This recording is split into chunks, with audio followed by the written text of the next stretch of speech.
Olá, meus amores! Na aula de hoje, nós falaremos sobre o rococó.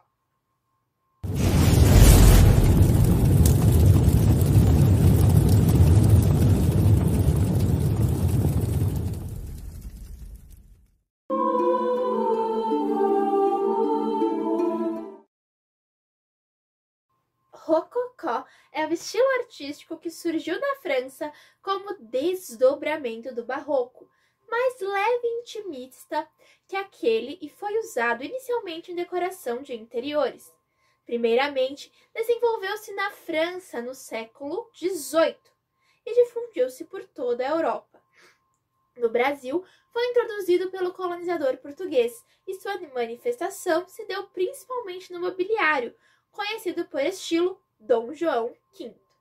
Na França, o rococó é também chamado estilo Luís XV e Luís XVI.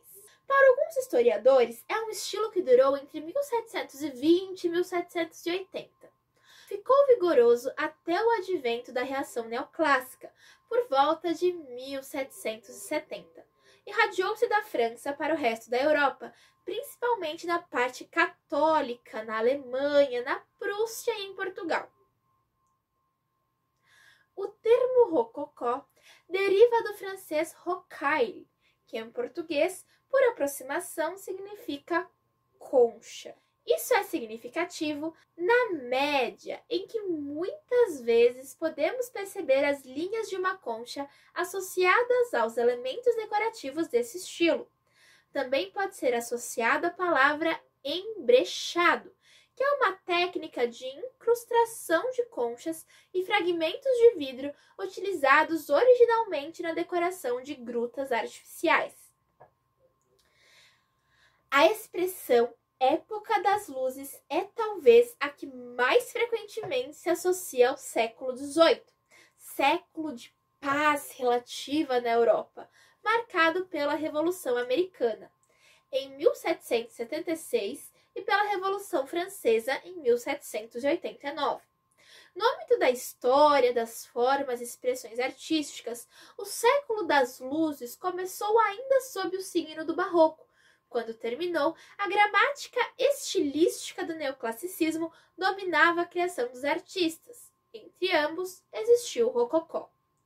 Para entender melhor os valores que essa tendência artística passa a refletir, gente, é preciso que a gente volte ao século XVII e verifique que durante o reinado de Luís XIV, ou seja, entre 1643 e 1715, a França viveu sob um governo centralizador e autoritário, que deu às artes uma feição clássica.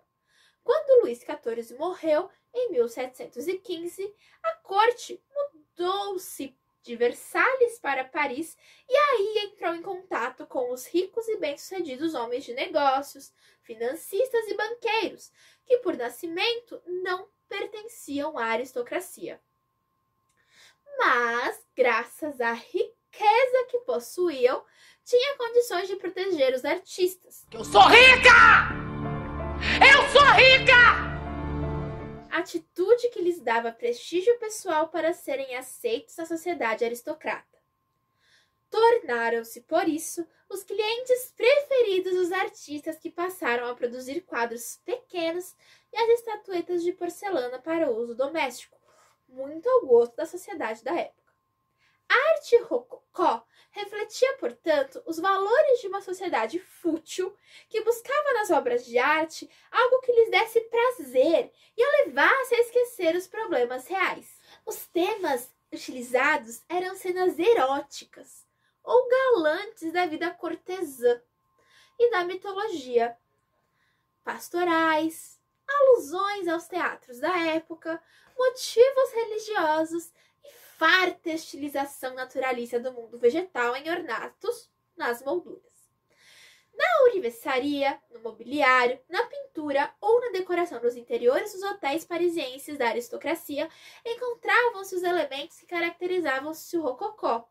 Aqui, gente, nós vamos ver linhas curvas, delicadas e fluídas, cores suaves, o caráter lúdico e mundano dos retratos e das festas galantes, em que os pintores representaram os costumes e atitudes de uma sociedade em busca da felicidade, da alegria de viver e dos prazeres sensuais. Além disso, possui leveza, caráter intimista, elegância, alegria, frivolidade e exuberância. Durante o Iluminismo, entre 1700 e 1780, o Rococó foi a principal corrente da arte e da arquitetura pós-barroca. Nos primeiros anos do século XVIII, o centro artístico da Europa transferiu-se de Roma para Paris.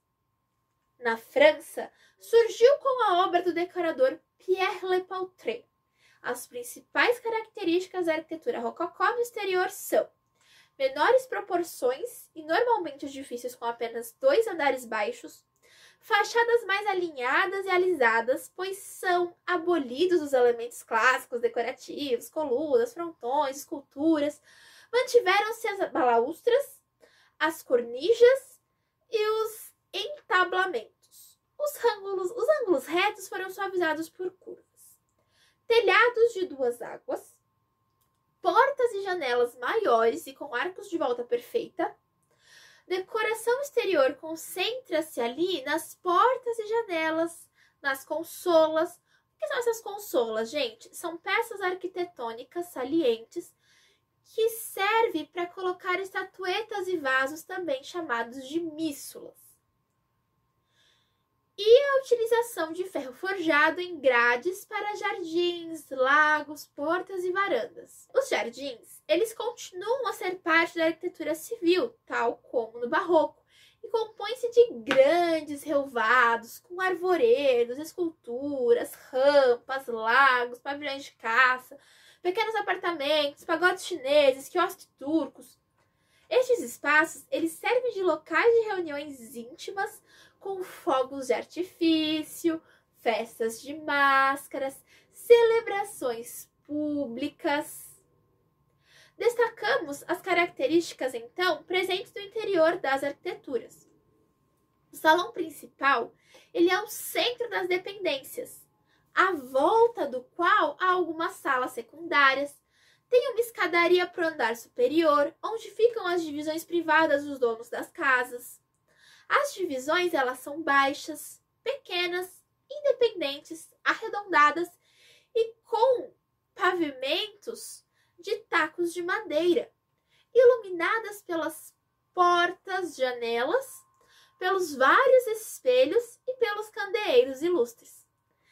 A decoração das divisões é feita com diferentes tipos de móveis, cômodas, escrivaninhas, grandes relógios, poltronas e etc. Em cima deles eram colocados bibelôs de prata e porcelana. Então aqui nós temos uso de materiais que pintados imitam o mármore. Pessoal, aqui a gente já começa a ver coisas mais próximas da nossa realidade, que foram consideradas por muito tempo. As paredes, elas são cobertas de decoração com cores claras, misturando-se com o dourado e o prateado das molduras das telas, tapeçarias, afrescos e relevos. E os cantos e os limites das paredes, elas desaparecem totalmente dentro da decoração imensa e pela utilização dos sofitos, que são superfícies curvas que ligam o teto à parede. A pintura do rococó, ela divide-se em 2 campos nitidamente diferenciados. Um deles forma um documento visual, intimista e despreocupado do modo de vida e da concepção do mundo das elites europeias do século XVIII, e o outro, adaptando elementos constituintes do estilo à decoração monumental de igrejas e palácios, serviu como meio de glorificação da fé e do poder civil. Apesar de seu valor como obra de arte autônoma, a pintura rococó era concebida muitas vezes como parte integrante de uma concepção global de decoração de interiores. Começou a ser criticada a partir de meados do século XVIII, com a ascensão das ideias iluministas, neoclássicos e burgueses, sobrevivendo aí, gente, até a Revolução Francesa, quando então ela caiu em descrédito completo acusada de superficial, frívola, imoral e decorativa.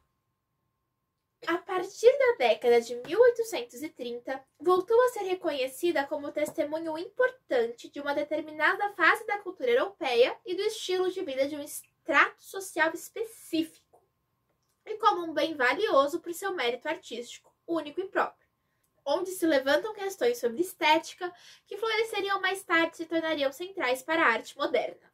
O rococó, ele denota uma nova maneira de viver e sentir a arte. Os temas trazem cenas pastoris, festas galantes, traduzindo amor, sedução, erotismo, hedonismo. Temas tratados de forma ligeira e superficial, com referência a deuses e a pequenos cupidos. Teatralidade próprias do estilo rococó, opostas à ansiedade e tristeza do barroco. A tradição do retrato continuou, mas ela virou uma coisa mais histórica, serena, burguês, sensível, psicológica, delicada, de tons suaves e gradações cromáticas que fazem lembrar o esfumato renascentista. As composições são próprias para decorar interiores e por isso são exuberantes e rítmicas. Fazem parte da composição elementos marinhos, com conchas e ondas. As cores são baseadas nos brancos, azuis, rosas, nacarados do mar e das conchas. Trazem leveza e graciosidade dos gestos, movimento, ritmo e sentido cênico. Na escultura e na pintura da Europa Oriental e Central, ao contrário do que ocorreu na arquitetura, não é possível traçar uma clara linha divisória entre o barroco e o rococó, quer cronológica, quer estilisticamente. Mais do que nas peças esculpidas, é em sua disposição dentro da arquitetura que se manifesta o espírito rococó. Os grandes grupos coordenados dão lugar a figuras isoladas, cada uma com existência própria e individual, que dessa maneira contribuem para o equilíbrio geral da decoração interior das igrejas. Aparecem novos cânones estéticos. As linhas curvas e contracurvas do barroco continuam, tornam-se ainda mais delicadas e fluidas, organizam-se em S ou em C, ou contracurvas duplas. Em relação à figura humana, utiliza-se o cânone anatômico maneirista, um corpo alargado e com a silhueta caprichosa, mas dão leveza e graciosidade aos gestos, atitudes, posições, tornando-se sempre, de certa forma, galante, cortesãos e sempre muito elegantes.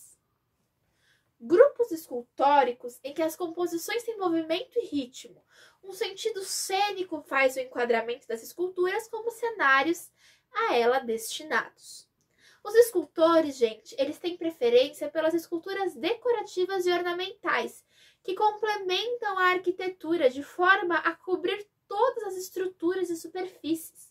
A estatuária de pequeno porte, destinadas à decoração dos interiores com pequenos objetos sem função utilitária, bibelôs, bustos, estatuetas religiosas, composições mitológicas e alegóricas, elas recuperam-se materiais que até então tinham sido ignorados: madeira, argila, gesso, ouro e prata, biscuit. Esse último, ele foi o verdadeiro material do rococó. O biscuit, gente, ele foi extremamente popular e o mais usado para a produção de pequenas esculturas. Nas grandes obras escultóricas são utilizados pedra e bronze, e nas esculturas de pequena dimensão e objetos ornamentais são usados o bronze, o ouro, a prata, porcelana, na decoração mural, argila, madeira, estuque e gesso. Abandonam-se os temas sérios e nobres e dá-se preferência aos temas menores, irônicos, alegres, jocosos, sensuais e galantes. Na estuaria de pequenas dimensões, já na estuaria monumental, os temas são comemorativos e honoríficos. Nos temas mitológicos, preferem-se os deuses menores e nos temas profanos, dá-se mais valor aos aspectos íntimos do cotidiano. Em gestos galantes, graciosos e requintados. O tema religioso, usado sobretudo na Alemanha, mantém-se, mas é tornado menos sério, utilizando-se roupagens mais luxuosas e poses galantes. No Rococó, também se destacou a criação das estatuetas decorativas, a partir da invenção da porcelana, por 2 cientistas alemães, em 1708. Durante o século XVIII, os escultores rococós alemães, franceses, italianos e espanhóis criaram modelos para a manufatura de estatuetas, reproduzindo temas mitológicos, campestres e da sociedade cortesã. Gente, curiosidades, vamos lá! No mobiliário, o estilo Luís XV se desenvolve na França durante o seu reinado, entre aproximadamente 1730 e 1550-60, não englobando todo o período do reinado até 1774. Esse estilo ele é influenciado pelas linhas fluidas e graciosas do Rococó e pelo seu repertório de movimentos ornamentais, situando-se entre o estilo Regência, onde dá os primeiros passos, e o estilo Luís XVI, que se caracteriza por uma maior rigidez e austeridade. Estilo próprio de uma elite aristocrática e intelectual, amante da alegria, do natural e do convívio. E por fim, eu gostaria de falar, pessoal, que o biscuit é um tipo especial de porcelana, que é cozido por 2 vezes e não é vidrada. É o material preferido na produção de pequenas esculturas. E como eu já falei, tornou-se o verdadeiro e inato material do Rococó. Um beijo, meus queridos, e até a próxima!